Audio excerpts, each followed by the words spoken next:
Good morning, good afternoon, good evening, good night. I am your host, Shayna, and I am here with a surprise bonus track just in time for Thanksgiving as a way to say thank you to all of those who have supported me, whether it has been from the very beginning, the middle, or today. This is a labor of love. I thank you all for bearing with me, bearing with my voice, bearing with my Wi Fi issues, and just creating a community where we can all come together, have intellectual conversations, learn, laugh, grow, and just take some of the edge off that's going on in life right now. I think it's important for us to be thankful. And if this can help bring some insight as to why we should be thankful, then I'm all for it. So, what is the story or the legend of the three sisters and why is it so important? Right? Some of you may never hear about the three sisters until today. Some of you may have heard already, but you may not know the version that I'll be telling because apparently I was told there are three versions. And today I'll be telling the third version that also incorporates the first version with some reference to the second. So let's get into some backstory, right? So, before I get further into today's content, I just want to put out a trigger warning that if you're not necessarily into topics of genocide or maybe sensitive to such content, I don't suggest that you stay to listen to this for the duration. Okay. And no shade, sometimes we just all have certain days where we're not able to listen to such triggering things. I understand. And again, on this channel, I believe in taking care of your mental health, identifying what's wrong, and with the help of the Most High, learning to fix them. And that type of help comes in waves, that type of healing comes in waves. It's not going to happen overnight. It's a lifelong experience. And I'm here for you. I love you and I appreciate you. But let's get into the backstory. So, important to note, this story is more in the form of a parable or a metaphor, much like in the Bible. However, there are again three what I would call semi mainstream versions because let's be honest, most of you have never heard the Three Sisters, right? So, yes, semi mainstream versions to this story. Like I've mentioned in previous series on this channel, all myths come in different versions, but hopefully you'll enjoy today's content. Now, today's story will be told in format number 3, but for those who want to know the synopsis of the first two versions of our story, it takes place in the form of personified plants, right? That are held near and dear to the Haudenosaunee people that dwelled in the upper New York State region and the southern border of Canada. And the name Haudenosaunee translates to the longhouse. Now, the longhouse is important because that is where it was a safe place, a safe gathering for what we now know as the 6 tribes to congregate. Okay. So they were able to sustain off of corn or maize, beans, and squash, which are also known as the Three Sisters. The Haudenosaunee people consisted of many tribes that included the following. We have the Oneida, that translates to people of standing stone. We have the Mohawk, translating to people of flint. Onondaga, people of the hills. Seneca, people of the great hill. And Cayuga, people of the great swamp. Eventually, the 5 original tribes joined with the Tuscarora peoples, translating to people of the shirt. Okay. Now, the Tuscarora people were kidnapped and sold as slaves by the British settlers and were made as the 6th tribe in the year 1722, making all of them the Six Nations Confederacy. Now, all 6 tribes are under what we now know of today as the Iroquois. Okay.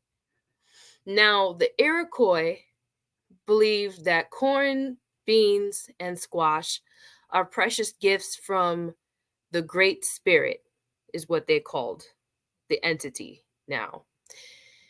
Now, the Great Spirit that watched over the 3 sister spirits are called the Dio-Hako, or our sustainers. The planting season is marked by ceremonies to honor them, and their ways of honoring them were to retell the story of the Dio-Hako and also perform certain rituals. Now, each version of the 3 sisters shows the support they depend on from each other in order to achieve physical, mental, and spiritual growth. Now, the 3 sisters not only need each other physically, mentally, emotionally, and all that, but the actual crops itself that are personified as the spirits that the 6 nations use to dwell amongst each other. Okay. For those who are interested in agriculture and the horticulture of corn, beans, and squash, this is basically how these nations sustained off of just these 3 crops and were so prosperous and still are to this day. Okay, here's the science. So, corn or maize provides a place for beans to grow and climb up as they grow. In return, the beans grow and wrap itself amongst the corn, which creates structure so that the corn will not blow over when it comes to high winds, right?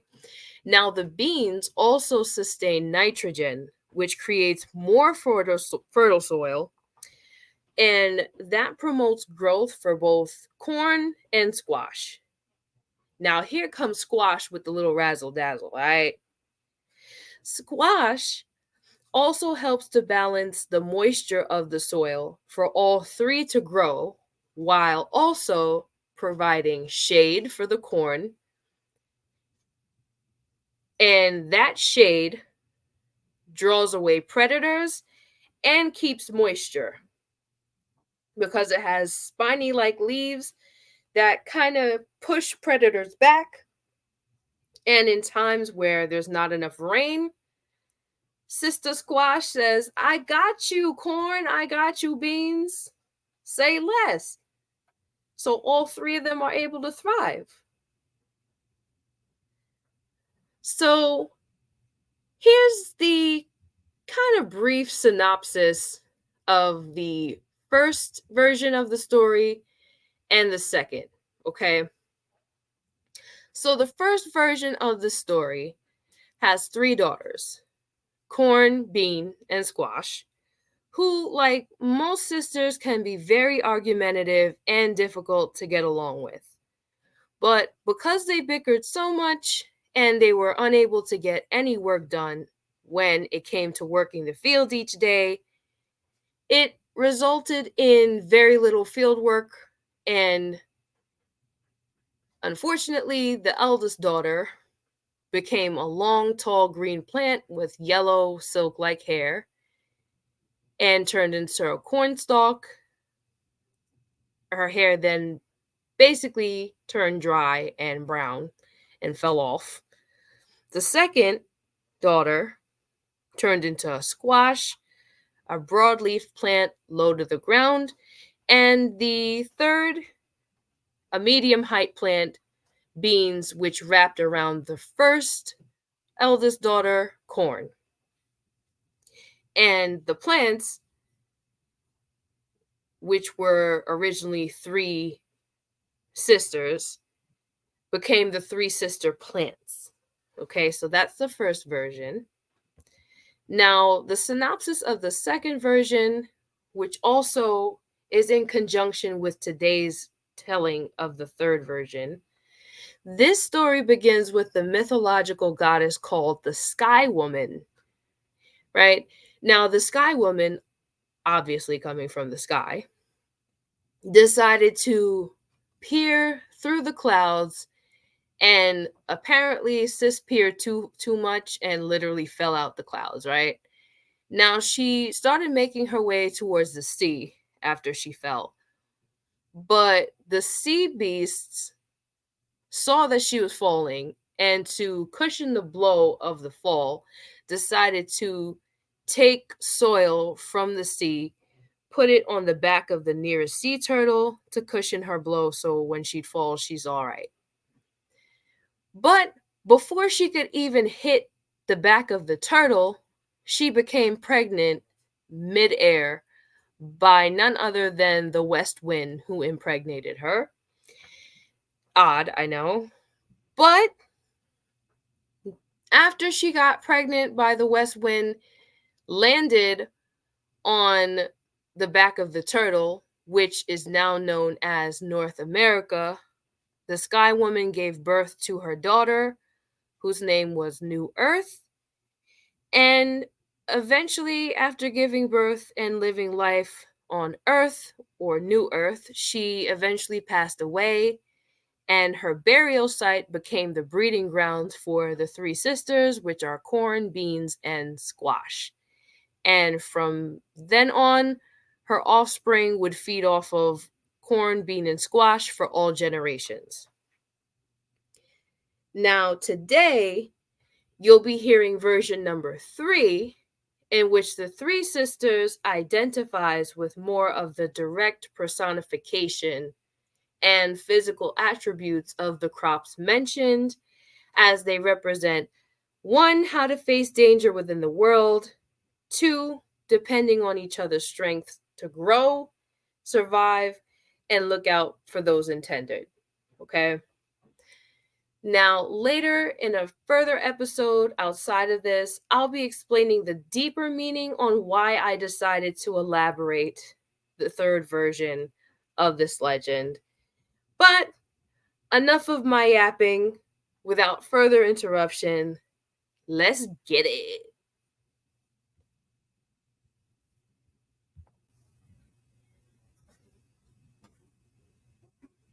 Now, just as a bit of reference, I'll be listing the characters' names, which I'll go ahead and explain the meaning in a separate video of each name. But the eldest daughter I renamed Kateri. The second daughter, the middle child, is Okwaho.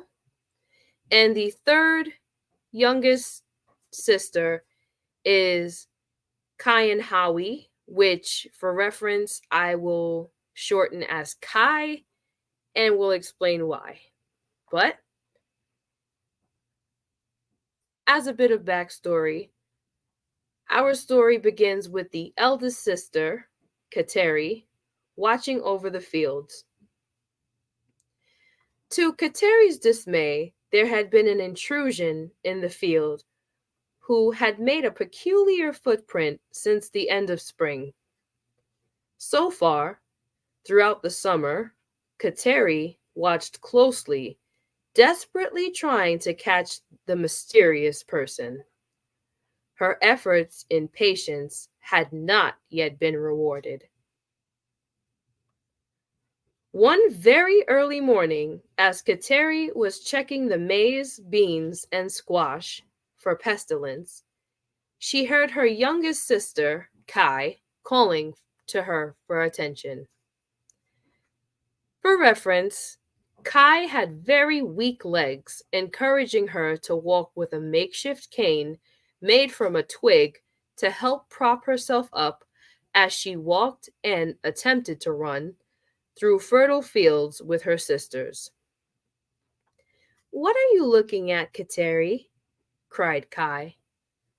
"Nothing, Kai," said Kateri, rather cross, signifying her annoyance.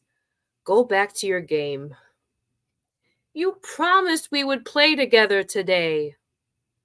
"In a moment," scolded Kateri.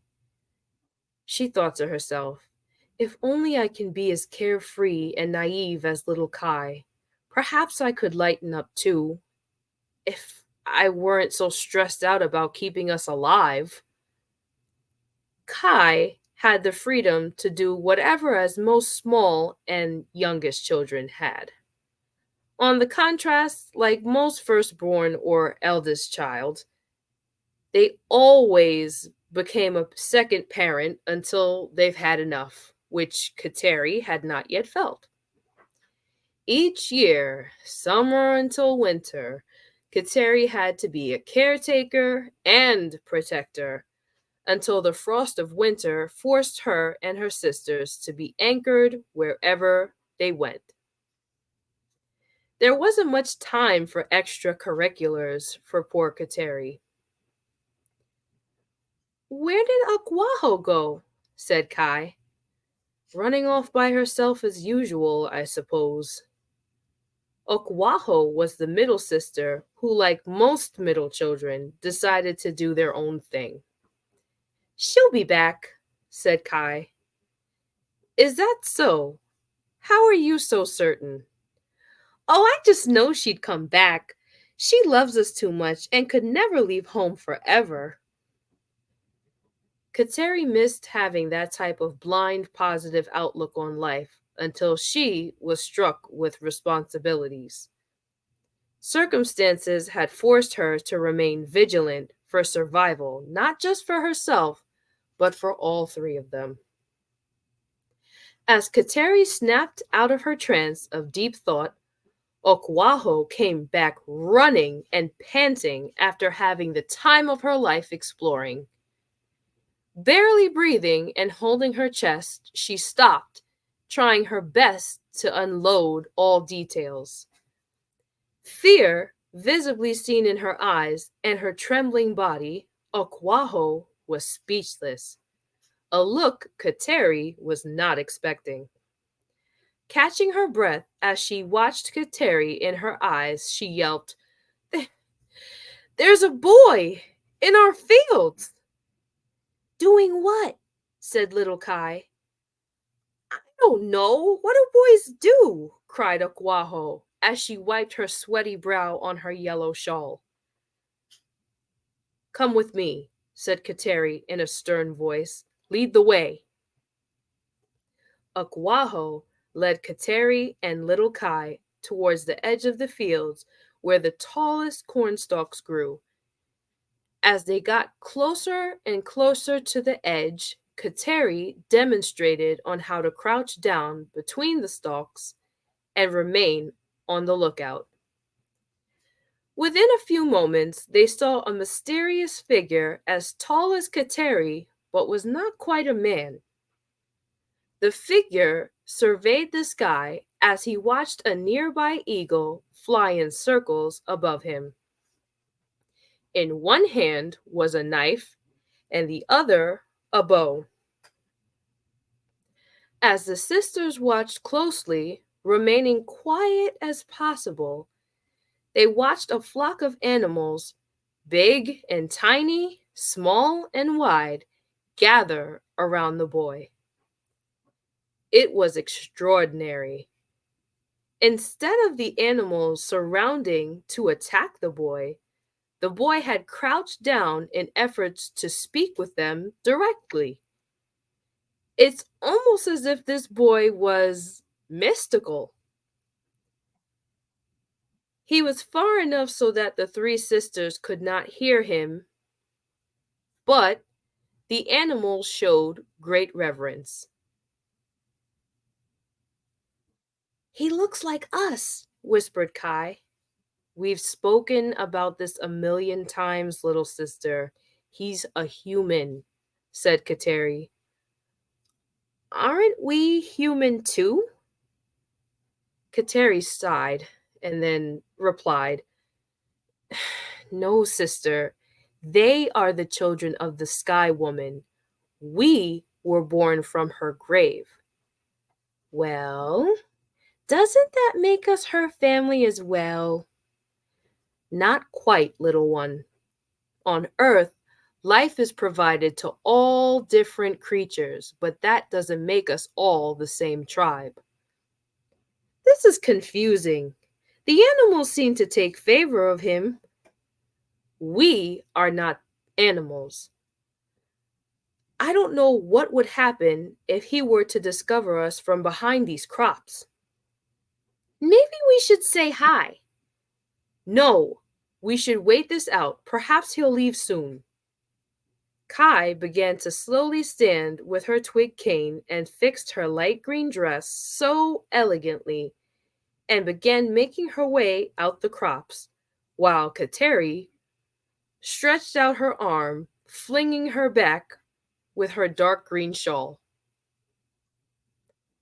Hours had passed, and the sun went from high in the sky to now a beautiful sunset. The three sisters had spent all day observing the boy. Come to find out, he wasn't all that interesting. With the exceptional sprint across the fields and a few bow and arrow shots carelessly into the sky, Kateri couldn't tell if he was even trying to aim or if he was looking for something to shoot in the first place. As the sun traveled lower and lower towards Earth, it became too dark and they no longer saw the boy. The way his shadows had disappeared out of nowhere made him appear impermanent, as if he was never supposed to exist past that day. However, Kateri, being the true protector she was, had to make sure he was gone.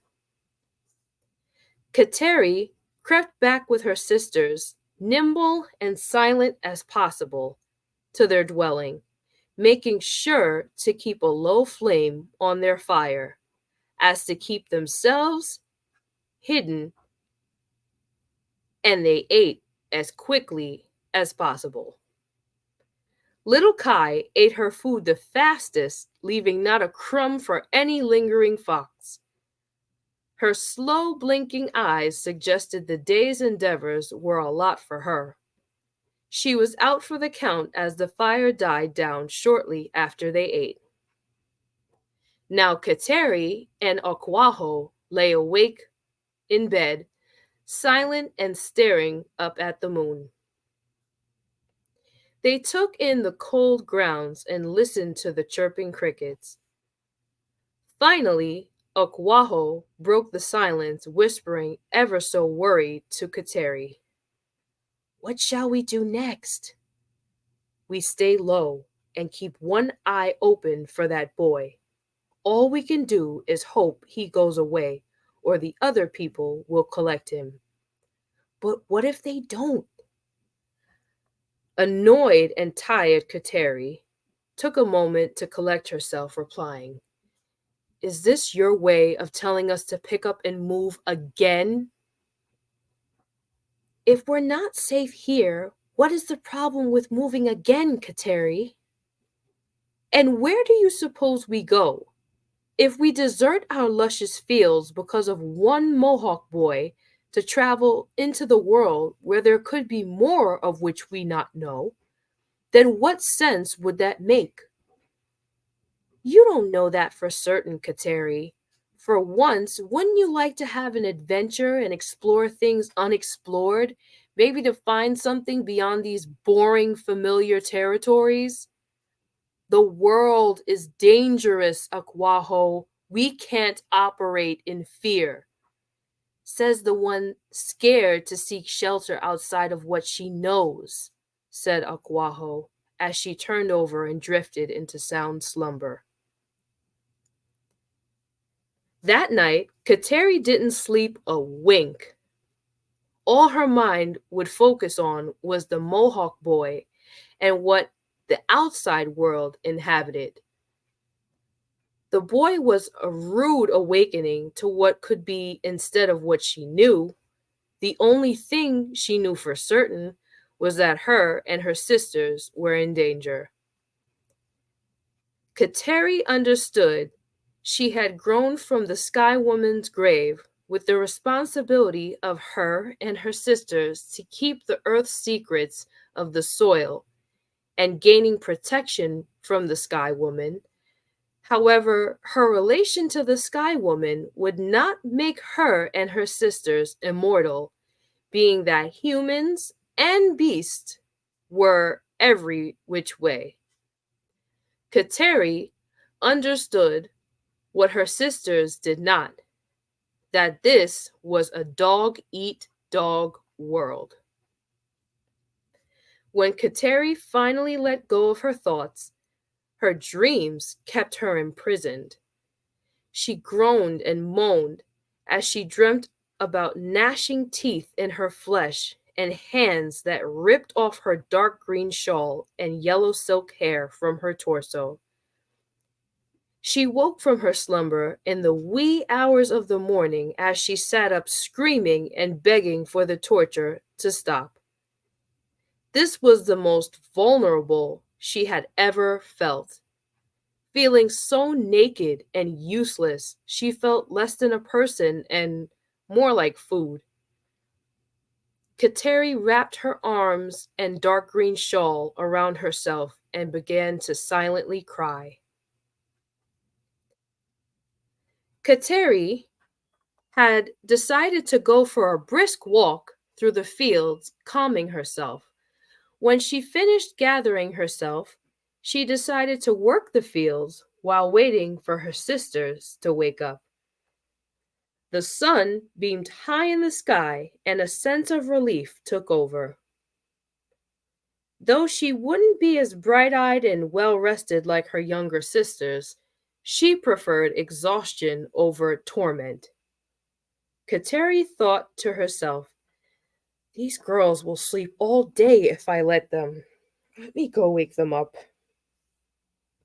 As she crossed the fields to check on Aquaho and Kai, she noticed that Aquaho was still fast asleep, dreaming of pleasant dreams with a curled lip suggesting a smile, while little Kai was gone.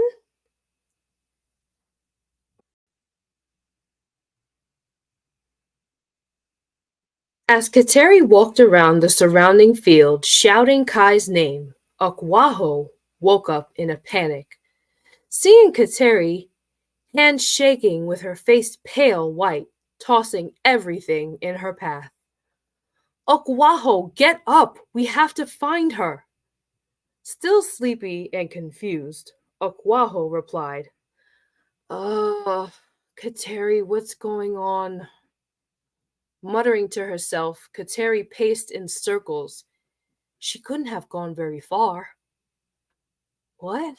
Who are you talking about?" "It's Kai. She vanished in the middle of the night and we have to find her." Aquaho suddenly sprang out of grogginess with more energy than any previous adventure she embarked on. As Kateri and Aquaho made their rounds and prepared to leave the safety of their fields amongst the outskirts, they recognized the stick that little Kai used to walk. A chill ran up Aquaho's spine as she grit her teeth, prepared for whatever came next to find her little sister. An unfamiliar path led by footprints had registered to them. As they made their way into unfamiliar forest, the two sisters looked at each other with words unspoken, sharing suspicion that the Mohawk boy had taken Kai. Before they could utter a word, thunder had roared, foreshadowing the rigorous journey each would have to face to save their little sister. The air became thick, signaling heavy potential downpours. The sisters began to pick up speed, following the human footprints as the clouds above them came together, thick and dark, bursting with water. Running after the footprints as they clasped and held hands, they jumped over a puddle. Okwaho's foot slipped against the muddy ground as it rained harder and harder. Okwaho tried as fast as she could to pull herself up out of the heavy mud, but she struggled. Meanwhile, Kateri became lost amongst the trees, as the trace of footprints were now lost. Okwaho, desperate and knowing somewhat from her previous endeavors on how to explore things faster, weighed out her options. Should I stick by Kateri being that she is inexperienced, or split up to cover more ground in search? After all, like little Kai stated, Akwaho's love is what always kept her close even when she distanced herself to explore the world on her own.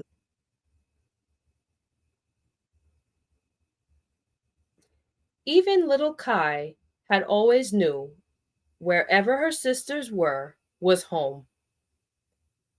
Would it be smart to leave Kateri? Akwaho thought.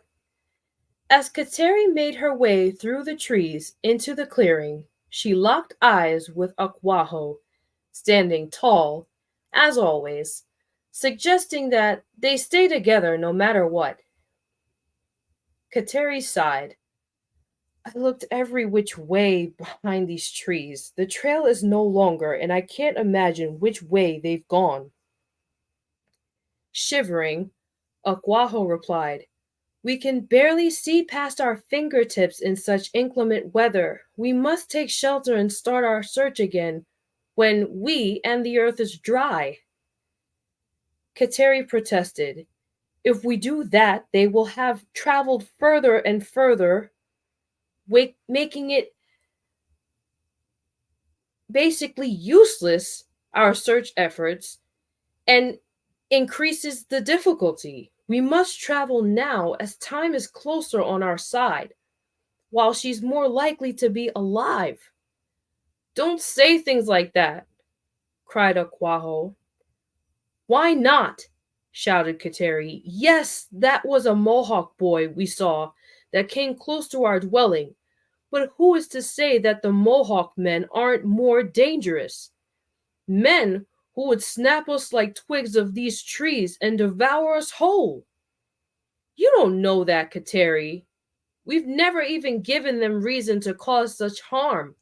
Maybe little Kai wanted to run off and play with someone her own age. At this point, if she's not kidnapped, she may be somewhere drowning. For the rest of the day and into the next day, it rained non-stop. They had no choice but to settle into a makeshift dwelling of nearby deer hide and huddle together into their tent.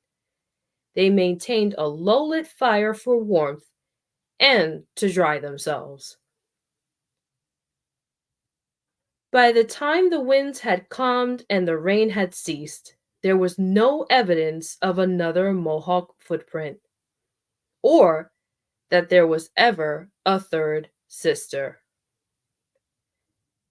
They turned back to their fields, combing through every part of their familiar fields to check if little Kai had resurfaced to what they knew as home, but there was no indication of her existence.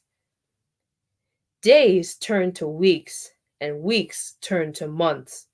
Each day resulted in Kateri being less hopeful, while Akwaho tried her best to hold on to what little hope was left. To make matters worse, their bean plans had looked frail in comparison to years before. Okwaho, it's safe to say we should hold a memorial for little Kai. We can't. We don't even know for sure if she's passed. That doesn't matter anymore, Okwaho. If we don't hold the tradition, we don't know if she will be given access to move on spiritually. I know that we should still all hold on to hope, but I still would not want Kai to wander aimlessly on this plane with a chance to break free. I know this hurts, but we must do what we have to do. Fine. We can mourn her spirit, but then shortly afterwards, I will continue to search for her with or without you. Akwaho, listen to yourself. We haven't seen her since the summer. The first snow is slowly approaching, and you know what happens to all the crop once the first snowfall hits. Will you help me build a bonfire of stone and offerings? Wherever she is, I will make sure with all my power she will not suffer, whether it be in spirit or flesh. Akwaho replied, Do what you must, but I will never give up. As they built a fire, they tossed little Kai's doll, her twig cane, her blanket, and whatever else belonged to her they had access to. As Kateri and Okwaho watched the items glow orange, then blacken to a crisp, the tears flowed down their reddened faces like a river. Okwaho sobbed, rocking herself back and forth. She reminded herself that this was just temporary and that she would soon find her sister. Somehow she couldn't help but replay in her mind the sight of the glowing embers and crackling noises that made her loss feel all the more real. She just wanted little Kai to be happy. As they continued to search, they had no choice but to slow down their search party operations. The first winds of winter had created drought, causing disease to the beans in their fields. In efforts to save all the crops, they began making their way through the fields and cut off every sign of sickness from the crops to stop the further spread. To their fortune, their quick efforts had saved their crops. They wouldn't have a surplus such as last year, but they would have enough to maintain for what now would be only two sisters. As they tended to the fields to make sure of the health of the remaining crops, Kateri and Okwaho could not believe their eyes. The Mohawk boy was back.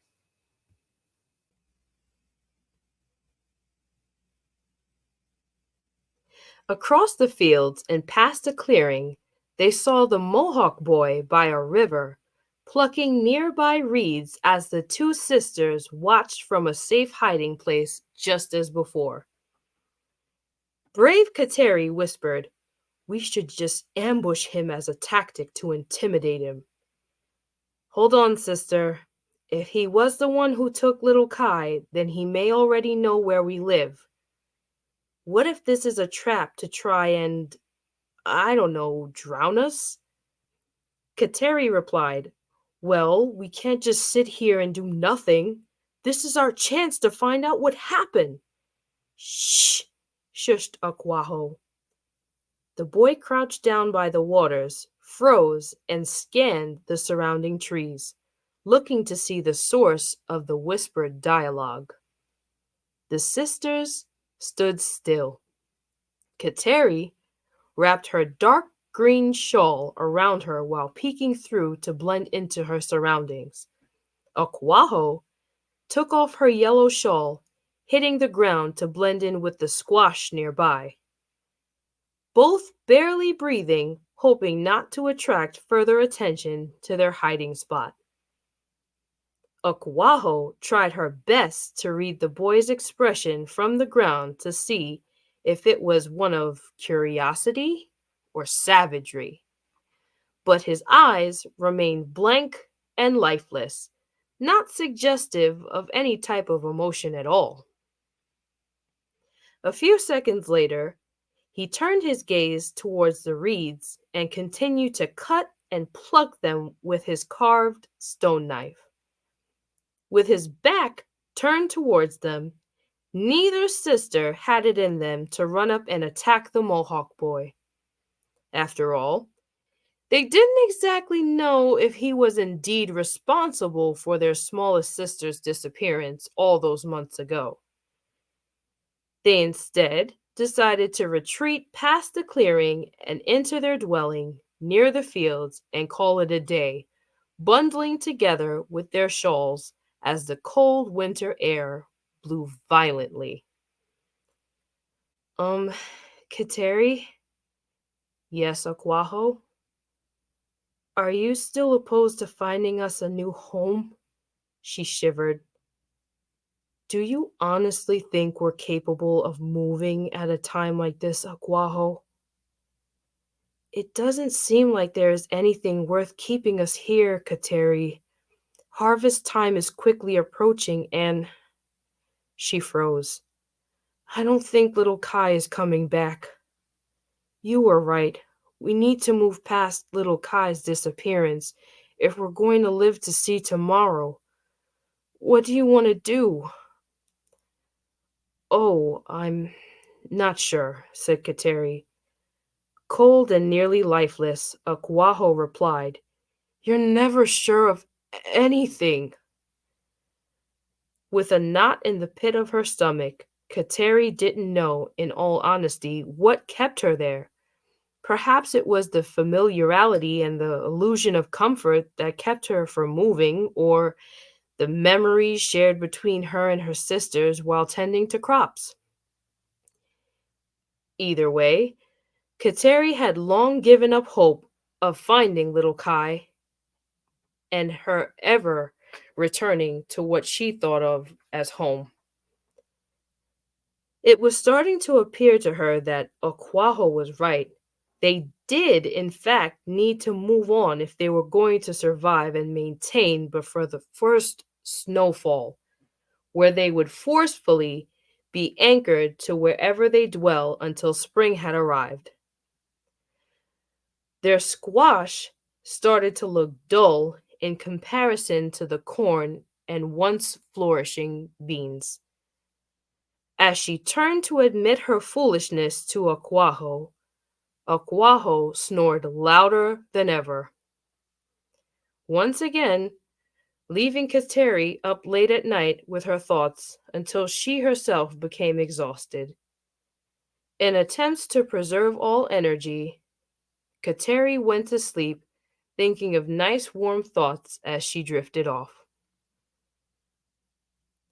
When Kateri woke up, she was all alone.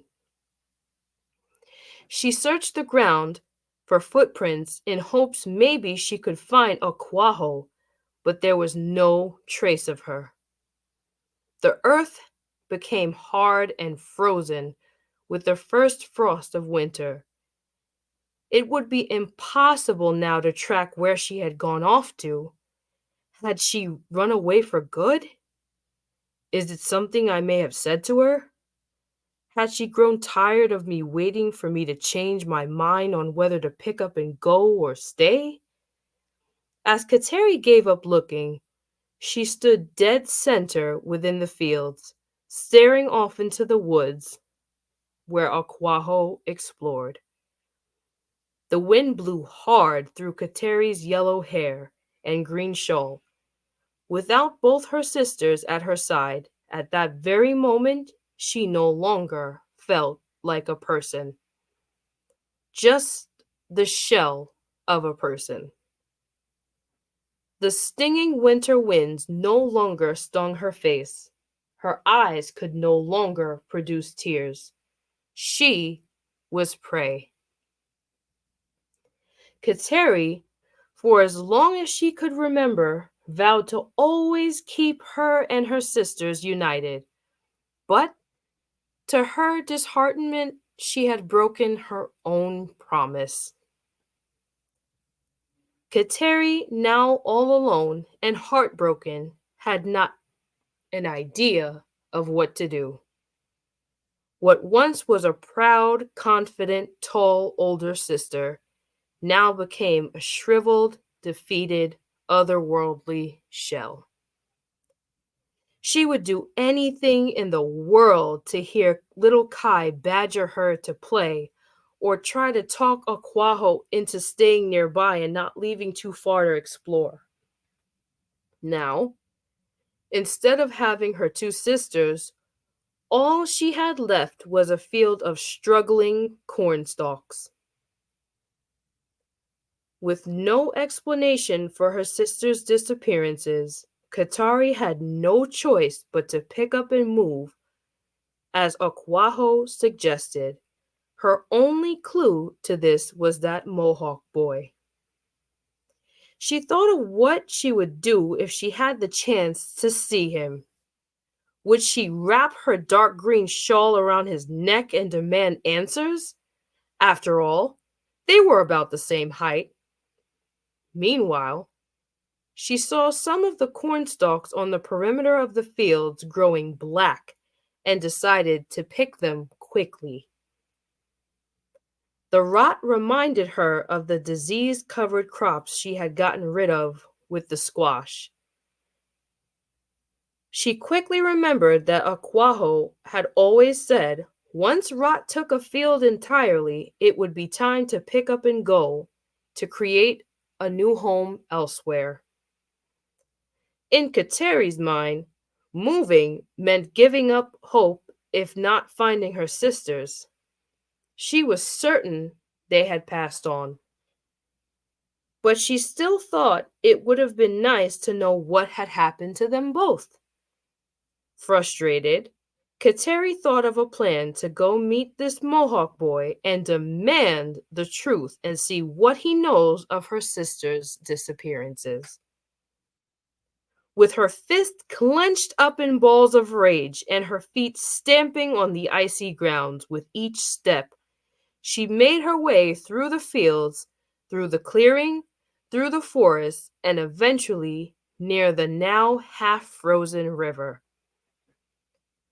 The icy air nearly ate away at her skin entirely, but she was too hot inside with anger to care. She would show this boy she meant business. She and her sisters, like the Mohawk boy, was an offspring to the Sky Woman, and would show him she deserved answers. Within a few minutes of stomping, she felt the dark, mysterious presence at the river.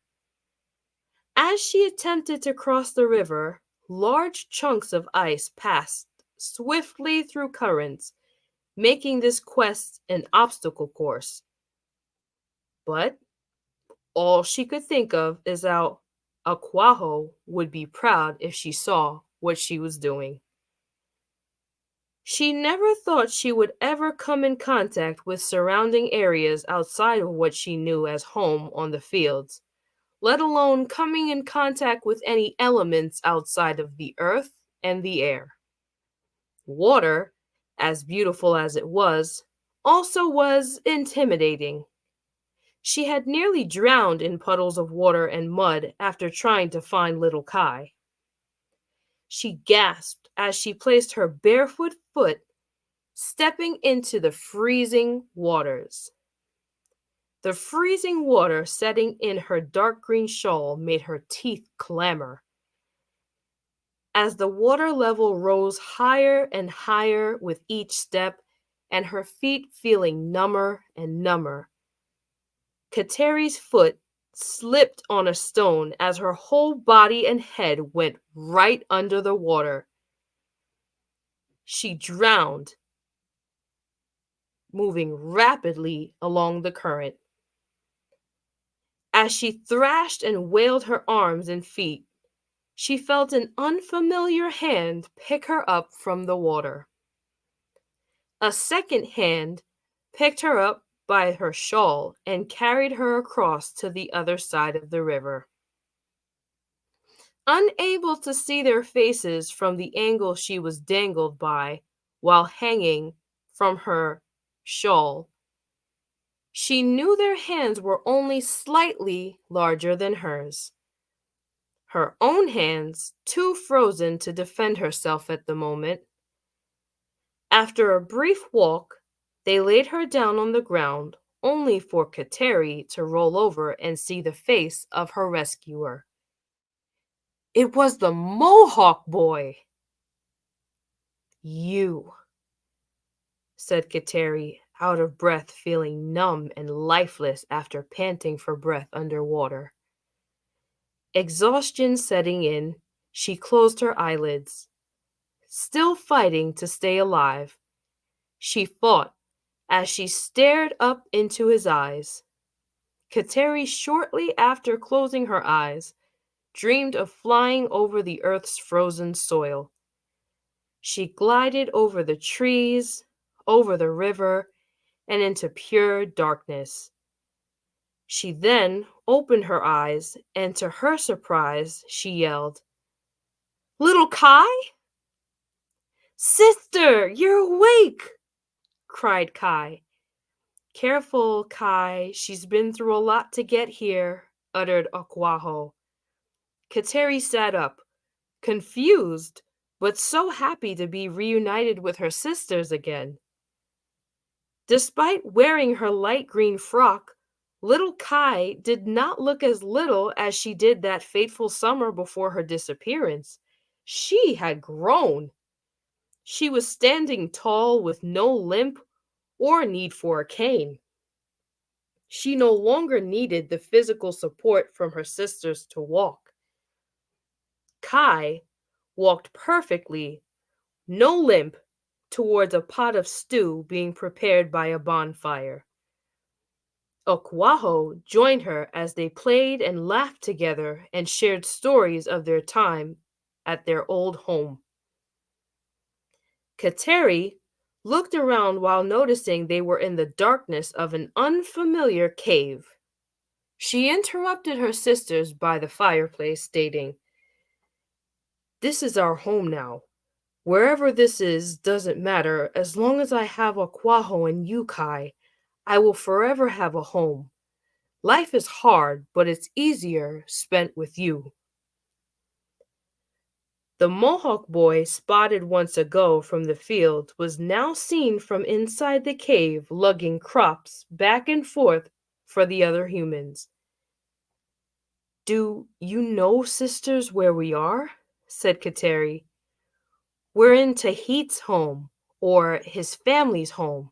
They're pretty nice," said Akwaho. "We have to escape before it's too late," said Kateri. "Calm down. We're not in danger," replied Akwaho.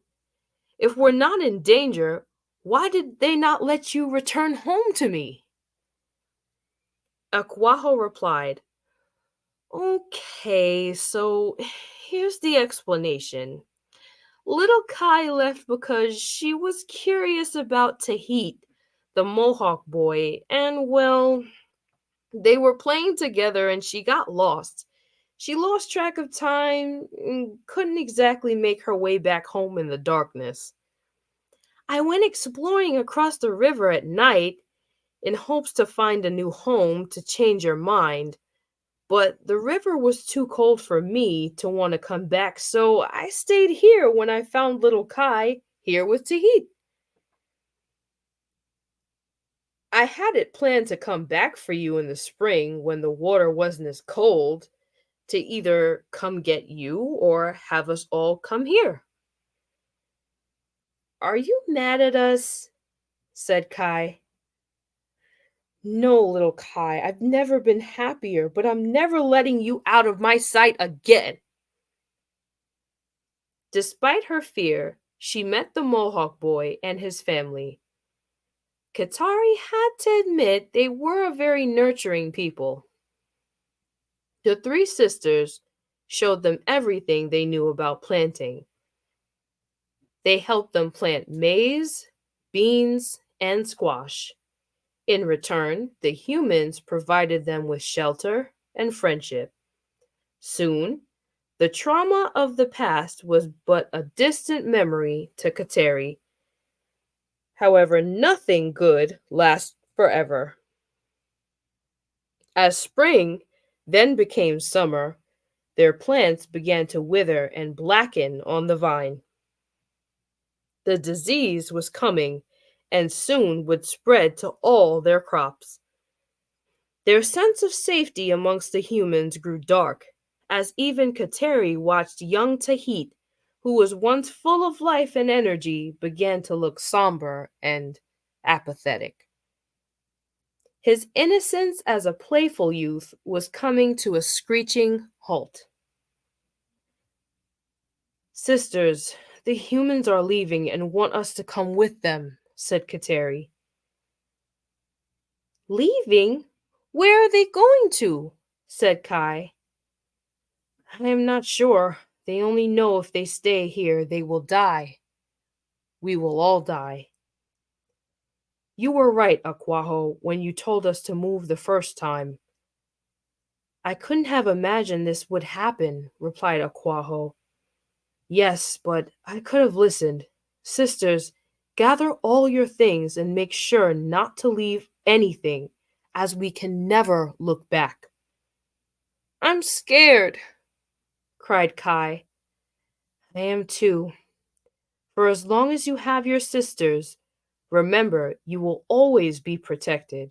With each other, we will grow together to be protected, brave, and pure. The diseased crops had quickly outgrown the good and engulfed the fields across the river where they once called home. They picked up speed to follow in the footprints of the humans, not quite sure where they were going. They knew all would be well if they stuck together. The end. So, you already know what to do. Drop your thoughts in the comments, in the live chat.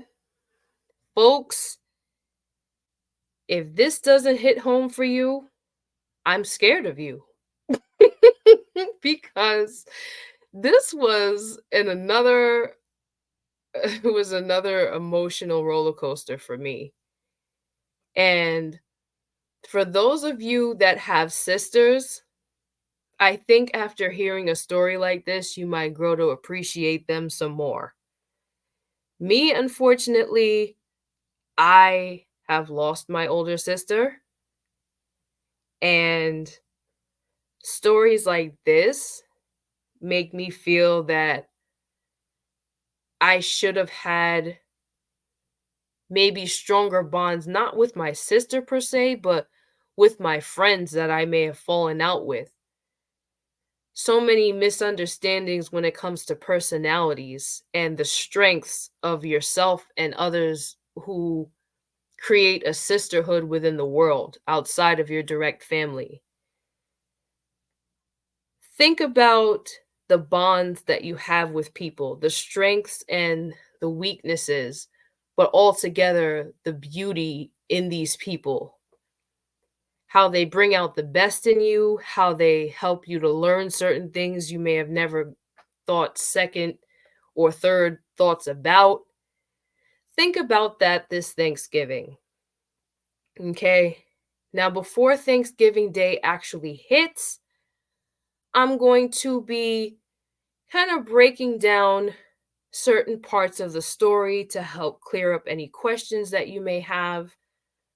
But if I can say anything to those that are listening, we're heading into dark times. We're heading into times where there's a lot of uncertainty.